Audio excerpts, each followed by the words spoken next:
I'm Kara O'Donnell, and this is County Board Wrap Up. Each month, we take a deep dive into some of the key actions the board's taken, actions that impact you, your family, and our community. With us today, as always, is County Board Chair Libby Garvey, and joining her is Board Member Matt DeFerranti. Thanks for being here. It is budget season. We've started the budget. Yep, we have started the budget. The manager has submitted his proposed budget for the next fiscal year. Where do we stand? All right. Well, we stand. The manager followed our direction, so surprise, right? Yep. And guidelines. It's a balanced budget. That's not a surprise Always either. a good thing. And no tax rate increase, and I think we'll talk about that a little bit, what that means, because this budget just basically sticks to the basics.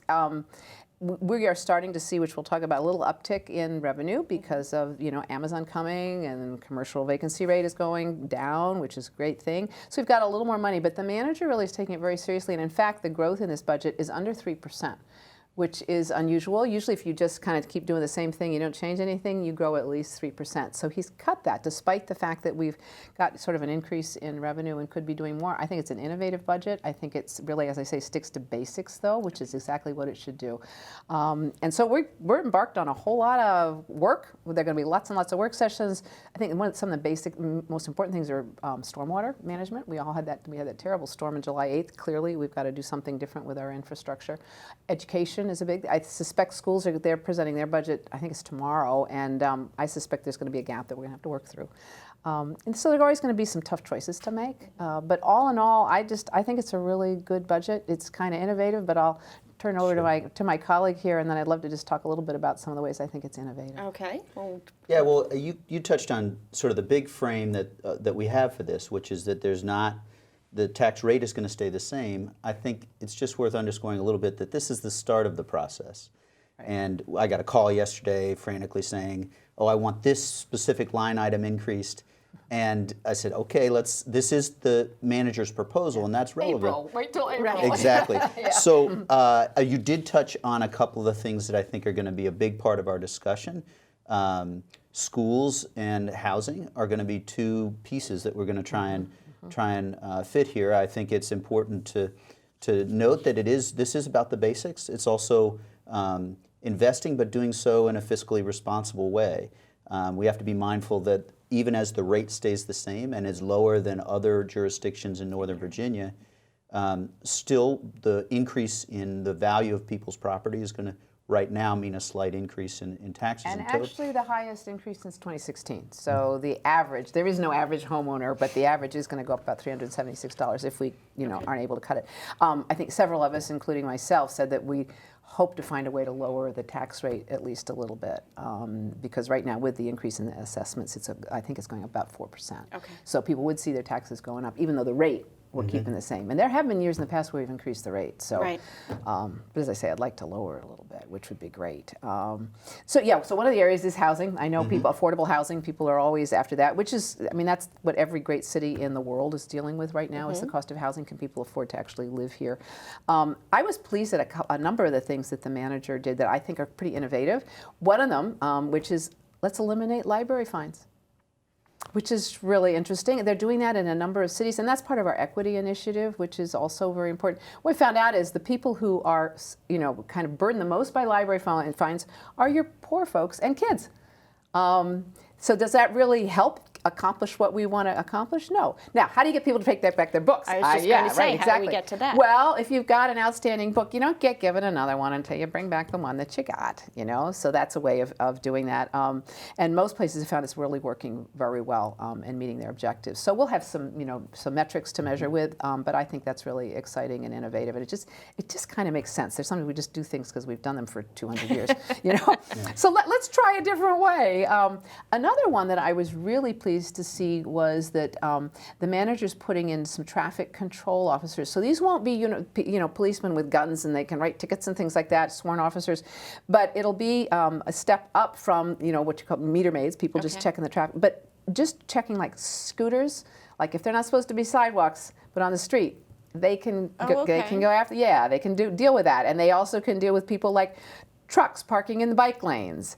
There are a lot of things like that, and we hear more and more as we become more dense. Yeah. It's all really about enforcement.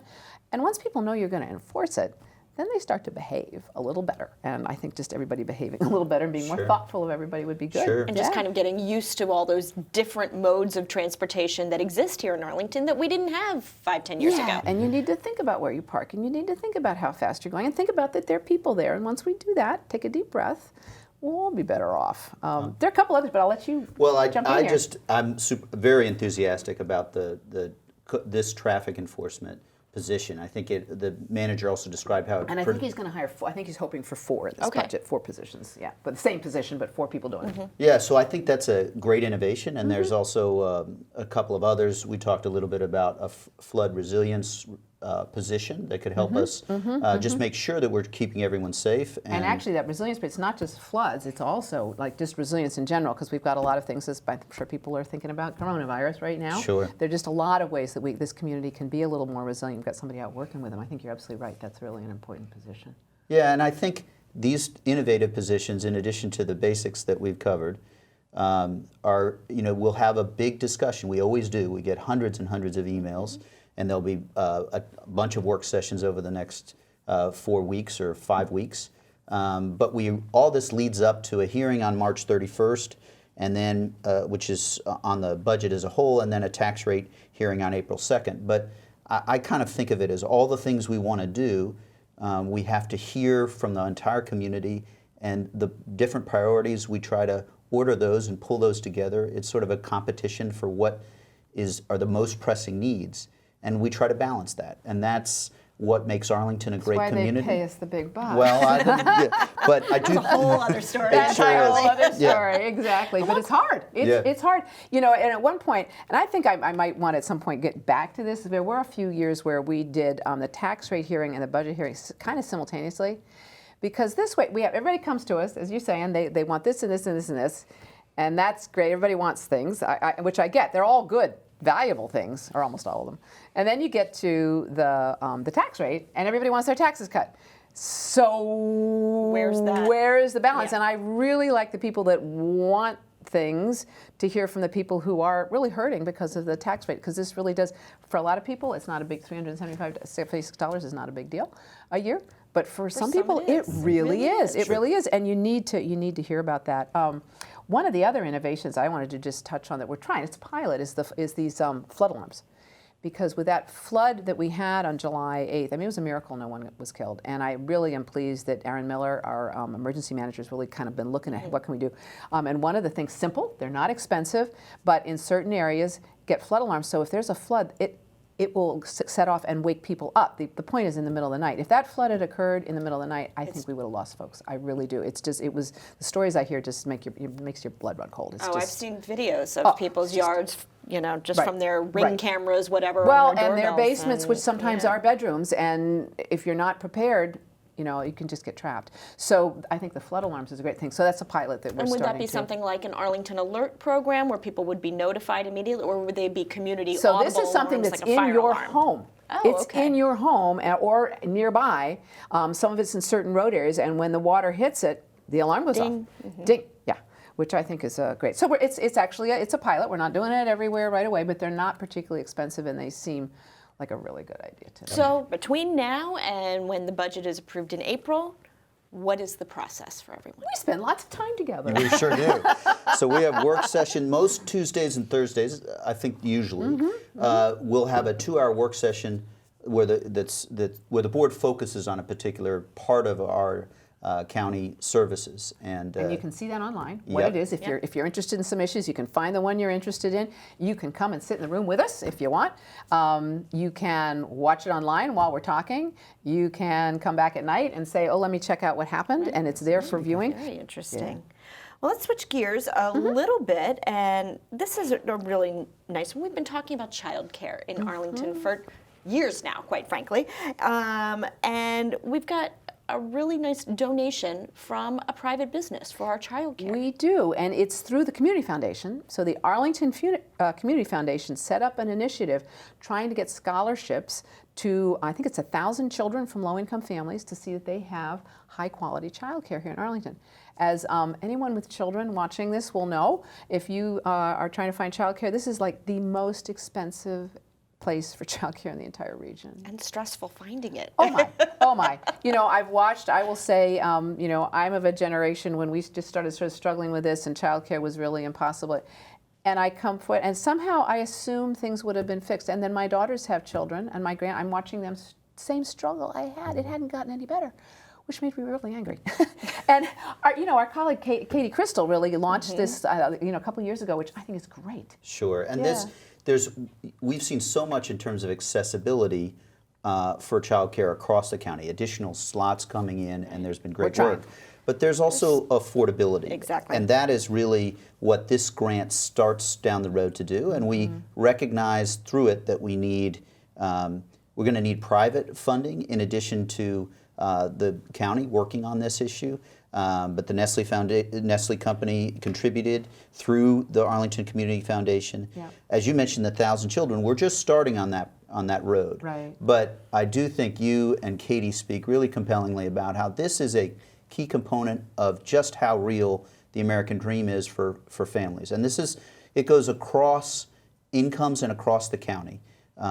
It's a basic middle class, can you afford to raise a family? And the cost of childcare, there is not an insignificant number of parents who stay home because the relative working is only just a sliver better than the cost of childcare. So thrilled about this.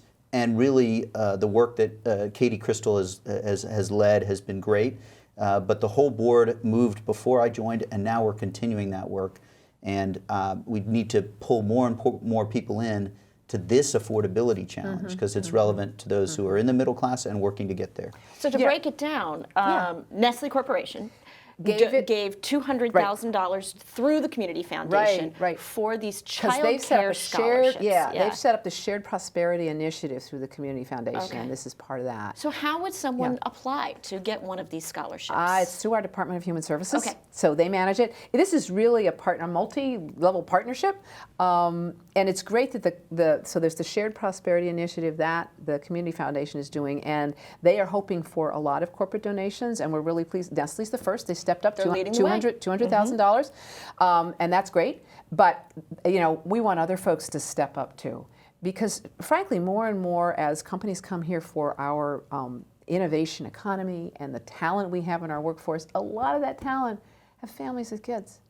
And a lot of that talent you got too. So if you decide that one parent can't afford to work, as you were mentioning, they have to stay home, that's 50% of the workforce not available to them.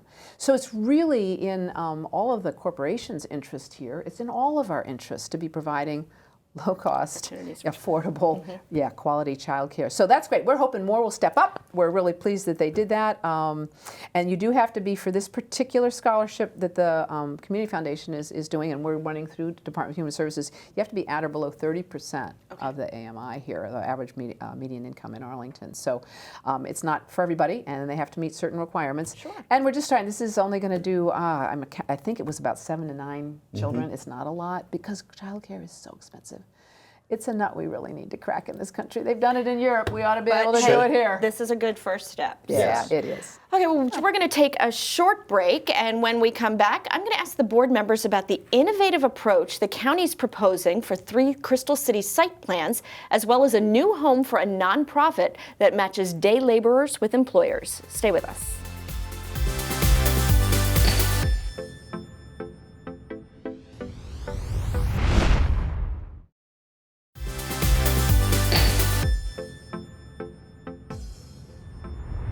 Welcome back to County Board Wrap-Up with County Board Chair Libby Garvey and Board Member Matt DeFerranti. And they're here to talk about the key votes the board took at its February meeting and what those decisions mean to you.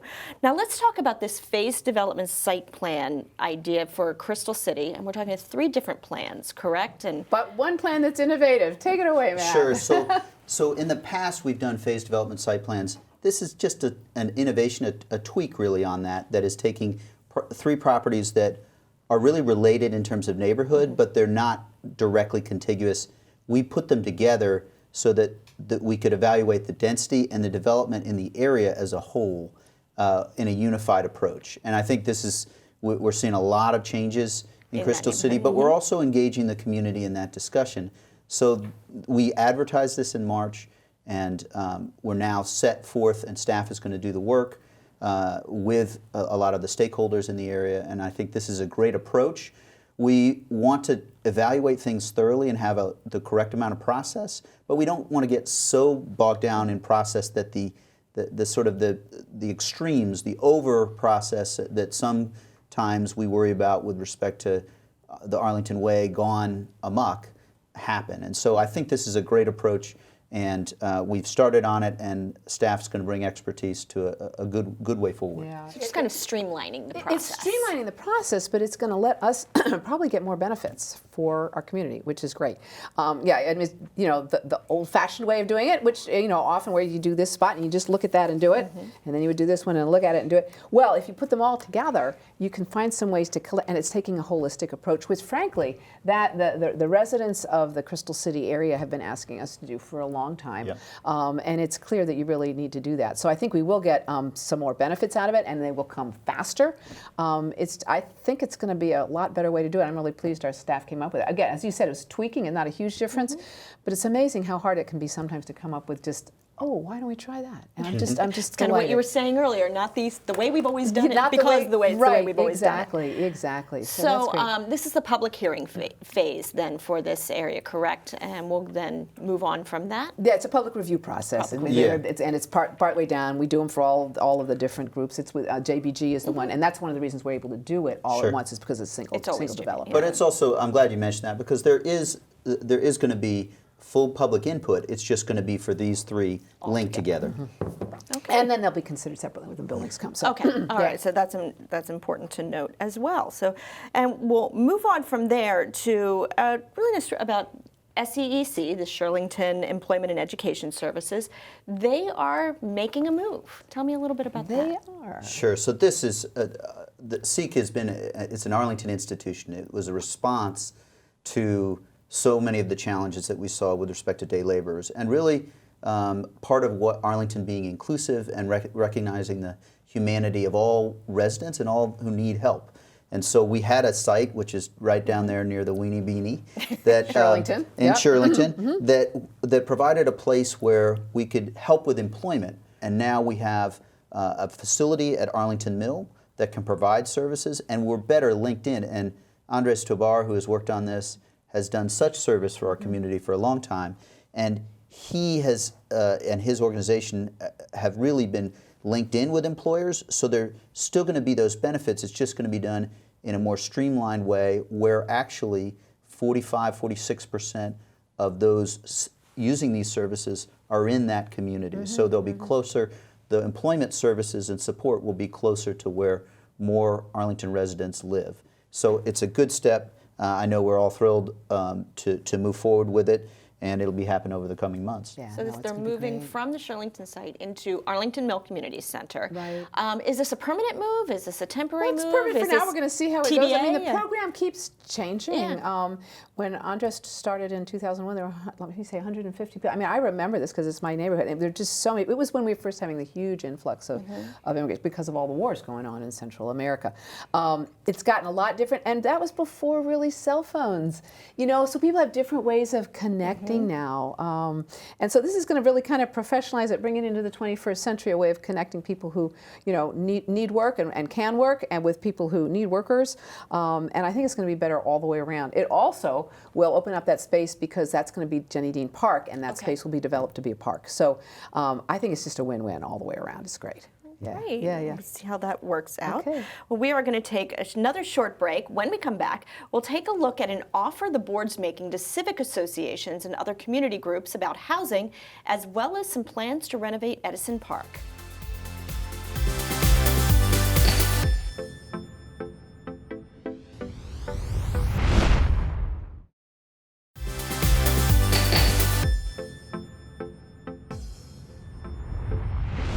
We're back with County Board Wrap-Up, our monthly chat with the County Board members about actions the board takes at its monthly meeting.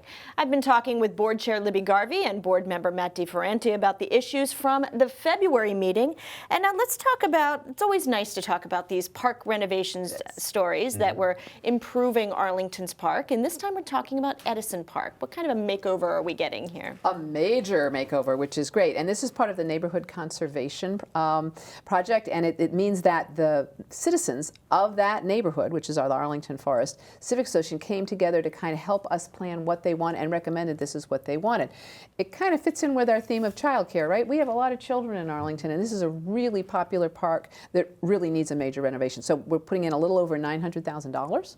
And it's going to be new equipment. We're dismantling the old one, and you know there's safety issues. There are all kinds of things, but we're going to be replacing it with a modern playground for two sets of aged children, for little children and the ones that are older. That's kind of more appropriate for them. It's going to be accessible. There are going to be a lot of improvements. And I know, Matt, you just visited the park. I was just going to say, you just drove. I mean, I wasn't quite in there with the 2 to 5 year olds, but I did actually within the last 2 weeks. I pulled up to this park, and there's a church across the street, and I was waiting for a couple minutes as the 2 to 5 year olds walked from the church where they were in a childcare over to the park, and you know, on a busy day, this was a good highlight, and it's so thrilling to be investing here with the infrastructure.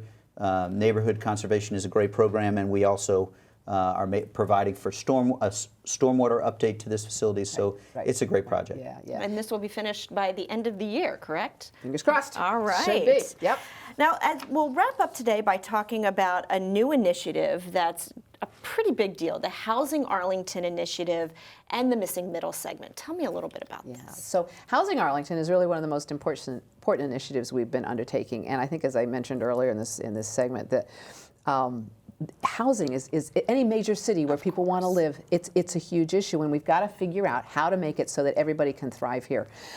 So the Housing Arlington is an umbrella initiative, and under that we're focusing on what we call the missing middle.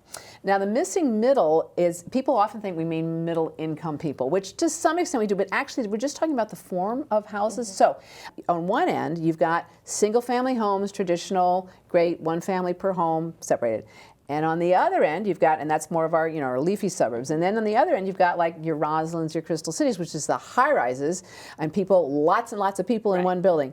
In between, there are buildings that have more than one family, but not tons and tons of people. So that would be your townhouses, your things we call stacked flats, your duplexes, garden apartments, which, frankly, as somebody who's lived in Fairlington since 1977, it's Fairlington. It's great. But then, so that to me has been home, and I just hadn't really focused on the fact that there's not much of that available elsewhere in Arlington. And we're looking at all different kinds of ways to offer that, because people need different things in their lives. Sometimes the single-family house works, sometimes the apartment works. Sometimes you need something in the middle, and if we're going to be a healthy, thriving community, we've got to have the whole gamut. You can't just have a big gap in the middle. So I'm really excited about it, and Matt, I know you've been working on housing a lot. Sure. Well, I think it's also part of evolving the number of these units that we have, which will help preserve affordability, really, so that people can buy something, but do so in a way that fits with their professions, either working in DC or as a teacher or firefighter, police officer. I think the types of housing that we can provide through Missing Middle are really help preserve that affordability that is the ladder up the economic and towards prosperity and towards a successful and thriving life. So I think it's great. I also think that what we've done in advertising and allowing any civic association to come, and we were happy to go. Our 5 board members will go to your civic association if you ask, or your civic organization. And this is the sort of engagement that we're really looking for and need in order to figure out what are the targeted and focused ideas that should move forward so that we can preserve mostly ownership options, but also some moderate rental options too. And so I think this is a great moment, and we really need to think about the image that we've shown as to that middle type, and also engage in this conversation, because we're really going to need input from our whole community to move us forward on this. And I think this is one place where actually home ownership and rental kind of combine. So duplex, it's traditional. Often you have a family, they own a duplex, they live in one half and they rent out the other half, which provides an affordable rent for somebody and enough income for the other family to own it. So there are a lot of different things we can do. There's a lot of concern and misunderstanding, because this is actually dealing with zoning is what we're looking at, because many places in Arlington, these kinds of units are illegal. You can't build them. And we really need to look through that and have a major conversation. People are worried that we're going to completely change neighborhoods and make them look different. I don't think we're interested in doing that. There are a lot of places where you have, say, duplexes, even quadruplexes they look like single-family homes. You don't have to ruin the trees, and if we handle the transportation well and the location well, you don't have to have a whole lot more cars. So I think there are a lot of different things that this can do, but we really need to talk about it with our community and get a lot of understanding. Because I've picked up, I'm sure you have, Matt, too, and talking to people, the emails we get, a lot of concern that we're suddenly going to change everything, and we are not interested in doing that. I mean, this is how we grow and change, but preserve what we like best about Arlington. What we're doing is evolving and taking Arlington's values and applying them to the new challenges that we're facing now. century. And that is what we absolutely have to do. And we're going to keep that compassion and also keep that sense of a whole community. And that actually ties into one other thing that we did that is just a wonderful story that I came to a little later, which is we have taken steps on the Reevesland farmhouse, and it's a phenomenal project. And part of inclusivity is really making sure that those with disabilities can afford to live here and have housing as well. And so I know you're thrilled about this project. It was one of the most wonderful moments because, frankly, Reevesland had been on the dock when I first came on the board. And this is this incredible, and we've tried different things. We wanted to preserve the farmhouse. What we found more and more was that farmhouse, to preserve it, you couldn't make it accessible. There weren't ways that we could make it a county facility and actually be good stewards of taxpayer dollars. We just couldn't do it. And so trying to figure out, so we've come up with a partnership, so we're going to preserve, all the land around gets it. There's a great sledding hill, that stays. Reevesland Farm Project, they've got the gardens, that stays. So, it'll still be a community resource, and it's going to continue to look the same. But get an addition on, we're working with Habitat for Humanity. They're partnering with L'Arche, and it will be a home for 5 to 7 folks that have some disability, mental disabilities. They need to be in a sort of a group housing situation, and this will be a home for them. And everybody came together. It was one of the most heartwarming meetings, sections of the meeting. It was I was just delighted. I mean, sometimes it's really wonderful doing this job. And that's exciting. So what we did yesterday was we just signed a letter of intent to kind of move forward so the project can move forward. So it'll be coming back, and we'll get to talk about it again.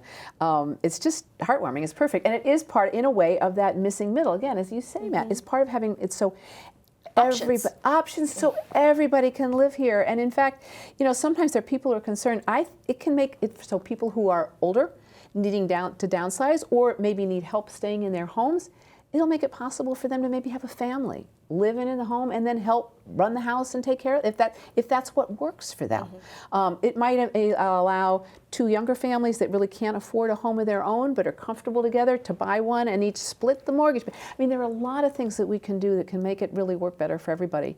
I think it's going to be great, but we have a lot of discussions to do, a lot of talking, a lot of working through, because it's a little different, and when you do things differently, it's kind of hard to explain to people how we're doing it, so we need to get comfortable with it. I feel like that's a theme of today's episode. It is. Well, remember, innovation was one of my focus points. Yes, there's a reason for that. This is that's where we are. We're really transitioning right now. Yeah, I also, you mentioned a couple of different pieces of this.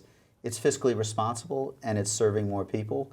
And if you think about the history of the discussion, that's a key component. And as our civic association president, there will be some public meetings to further discuss this. It's not all finished, but this is a win-win-win. And Chris Ty, who is our civic association president, did a great job in describing. He really took it along. Yeah, no, it's great. And actually, this and a lot of things with that missing middle, it's going to be environmentally responsible too. There are a lot of people who are afraid that we're just going to kind of pave over everything, and we're not. And we're going to work it through, and we're going to figure it out.